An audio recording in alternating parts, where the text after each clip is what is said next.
now start to question the Volturi's effectiveness. Yes. No, let them doubt it. I don't, where's my paycheck? Yeah. The Volturi don't give second chances. Like, oh my gosh, like, you literally could have a frickin' robot and have more emotion than that. Yeah, exactly. I mean, in Transformers, the characters are showing more emotion. Yeah. Yeah, and going back to that scene where, basically, we might as well, tell everybody what we're talking about. After the battle, the vampire army has been spared one person because she's like a 13 or 14-year-old girl who really didn't know what she was doing. She was just in the middle of her kind of like ravenous hunger stage of the vampire evolution, and the Cullens spare their life. Spare her life, and the Volturi say that's not allowed, we're not going to tolerate that, so basically they just walk over and kill them. And you do get a light sense of the Cullens saying, like, we've offered her asylum, she didn't know what she was doing, you don't have a right to kill her, but they say, of course we have the right, we're the Volturi, dang it! And, but at the same time, like, I was, with a friend that I saw the movie with, I was thinking to myself, like, that entire scene, and afterwards, like, freaking grow a pair! Like, are you kidding me? You're just gonna let them walk away and do it! Yeah, I know, exactly, and I also felt just, it felt kind of like a weird, that was another one of those kind of like little threads that was kind of hanging on the movie, which wasn't completely essential to the main plot. Yeah. Because, let's face it, it was all about Victoria had to die, they had to beat the army, and as of now, they can focus on the wedding. That's kind of where the movie left us. And then, this girl, and that's suddenly the Volturi play their role, and they pop up.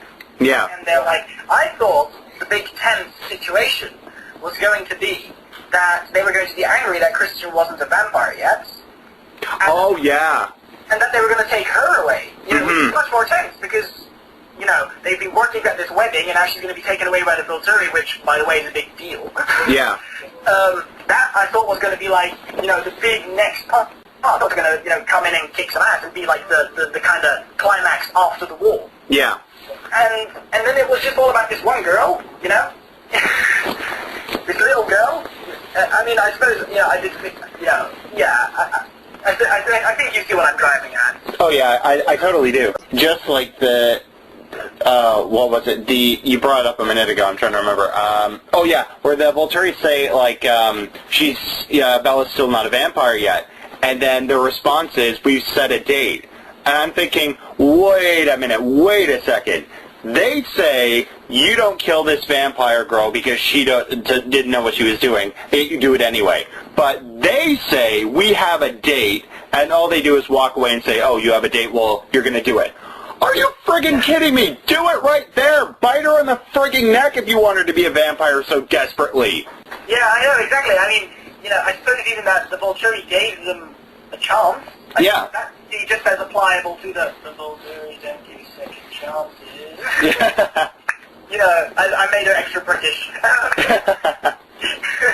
Imagine that, Twilight all British. Which was another thing someone had pointed out, that like suddenly the characters were from Texas and British and whatever. Oh, yeah. But no, exactly. I mean, the Volturi, I think that how much authority, that's not much authority the way they popped up. They just came up and said, oh, a date, that's fine. Yeah, I think like there was really a big, just so much of the Volturi that they really had this intimidation factor they had in the like New Moon movie, and there was none of that here. They really didn't feel intimidating. Okay, yeah, if you're gonna kill a little girl, that's bound to happen. But and if you saw Barney the magical dinosaur kill a girl, you'd be freaked out. But like, it doesn't matter. It's not the action that we're looking for. It's the behavior, it's the motivation, and it's the attitude that you want to have as the intimidation factor, not just the action. Yeah, exactly. I know. If someone kills someone, it doesn't per se mean it's effective or scary or anything. Yeah. You just need, you need motivation, you need something creepy behind it. Mm-hmm. You need to be scared when it's about to happen. If you just, it didn't really shock me or anything, I was just kind of sitting there like, right, okay, they did that. Yeah. Poor girl. Yeah, it kind of sucks to be her. More sucks that she was in the Twilight movie. But, I think like that really is a great point to sort of lead this into, because with Bryce Dallas Howard as the new face to Victoria, I think I know that she's a good actress. I've seen her in movies like The Village. Spider-Man 3 is not my favorite role of hers. But the scene, there is so much of her, she's able to act the emotions. Like, when Edward, pretty much provokes her into attacking him, I felt like genuine emotion there. But what I saw that she had none of was really a personality. You rarely got a sense of what she was thinking in her head, mostly because they really didn't pay attention to her that much. No, exactly. Yeah. They always kind of seemed, the only time I ever heard the name Victoria seemed to be either in an action scene when they were trying to hunt her down, or through Alice. Yeah. And speaking of Alice, this is the thing that, this is really a plot hole that I think is so, anybody should be really thinking about. Alice can see the future. In her head, she can see this, she can bend the laws of the time-space continuum. And I'm not somebody who's really heavy on science. I'm not one of those philosophers or anything like that. But I know something ridiculous when I hear it. She's basically saying that Victoria is hiding from her visions. How the frig does that work? Yeah, you can't just say you're hiding from the future.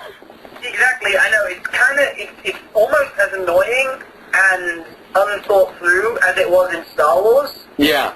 When they go, the Sith are blocking our ability to see into the future. Oh, yeah.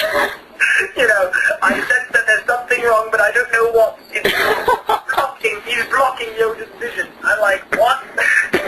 It's exactly the same thing. It's just kind of a lame, cheap excuse. Oh, yeah. To make the villain somehow more mysterious, but he's not mysterious. No, it's just lazy, way of making her feel like you said, mysterious, or just somebody who works behind the scenes. But they're not working behind the scenes. They're right frickin' there. You can't just say I can't see them because they're hiding. Put my anti-prophecy helmet on. Yeah, the tinfoil helmet. Yeah, there was just a lot of things in the story, the plot that didn't work. I guess we should probably get into I guess the music is one thing that I had a bit of a problem with, because I don't know how much when you heard the instrumental kind of background music. I personally loved that. I thought that it was a great choice. But it's when they got into the sort of modern punk, classic rock thing, or not classic, modern rock, that really didn't mix well with that. And it feels like they're really just putting that in there to make it feel I don't know, they have to play it here. And because the people are sitting there are teenagers, and they don't want to hear, big opera choirs and stuff like that in the background. They want to hear stuff I know you and your band played this from the movie. Muse, stuff like that. Yeah. Yeah, the Muse. All right. Supermassive Black Hole. Yeah, I know, and that's a bit too bad. I always felt it was a bit too bad that because I'm a huge fan of Muse, and I always felt it's too bad because they're now so linked to Twilight. Yeah. But it is actually, although apparently the song that was in this one, which was specifically written for Twilight. Yeah. Was something that Muse's singer, Matt Bellamy, had promised Stephanie Meyer before they made the movie. Oh, really? She said, and if my books ever get turned into movies, will you make a song for me? And he said, I will, and he did it by the third movie. So I suppose, again, that kind of justifies it, but still, I find it so annoying that they're commercially linking it